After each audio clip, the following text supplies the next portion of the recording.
Mon sujet de thèse porte sur l'histoire des réalisateurs et des réalisatrices de télévision en Suisse romande de 1954, date à laquelle ont été lancées les premières émissions de télévision, jusqu'aux années 90.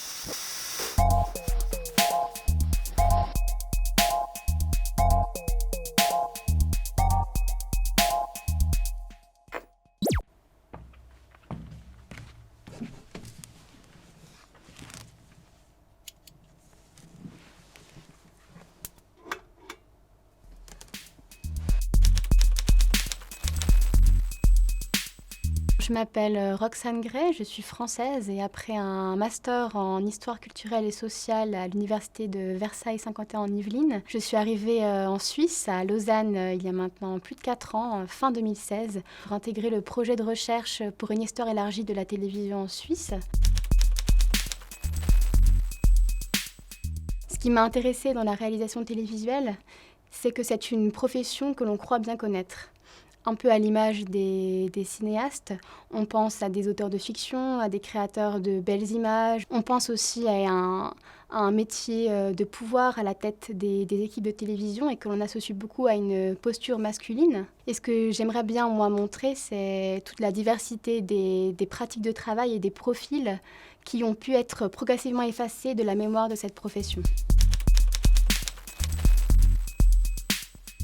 J'analyse notamment la place des profils féminins au sein du métier. Et retracer cette histoire des réalisatrices de télévision en Suisse romande, ça m'a permis de mettre en évidence les nombreuses inégalités qui ont perduré à l'encontre des femmes, par des différences de salaire, par une difficulté plus grande à accéder aux formations et au statut de réalisatrice, mais aussi par une large absence des femmes dans des genres télévisuels très valorisés comme les dramatiques ou le grand reportage. Par exemple, les premières réalisatrices de télévision ont été reléguées à des émissions que les hommes ne souhaitaient pas faire, comme les magazines féminins et les programmes pour enfants. En adoptant une perspective genrée, ma thèse me permet à la fois de valoriser la place des femmes dans l'histoire de la télévision, mais aussi de rendre visibles les rapports de pouvoir qui existent au sein de la profession et dans le fonctionnement de la production médiatique qui a été passée sous silence.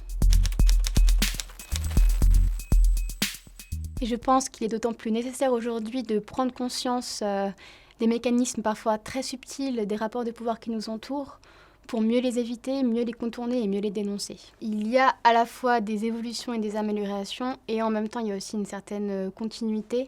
Il y a évidemment une amélioration en termes de recrutement et de nombre de femmes qui accèdent à la réalisation. Il y a également une amélioration salariale, mais il reste encore pas mal de mécanismes de hiérarchie qui se créent et les femmes réalisatrices n'accèdent toujours pas aux grands reportages et à la fiction autant que leurs collègues masculins. Plus largement, ma recherche invite à adopter une perspective critique sur l'histoire des entreprises et à peut-être changer la manière dont on perçoit nos relations de travail et nos relations sociales de manière plus générale, qu'elles soient passées ou présentes.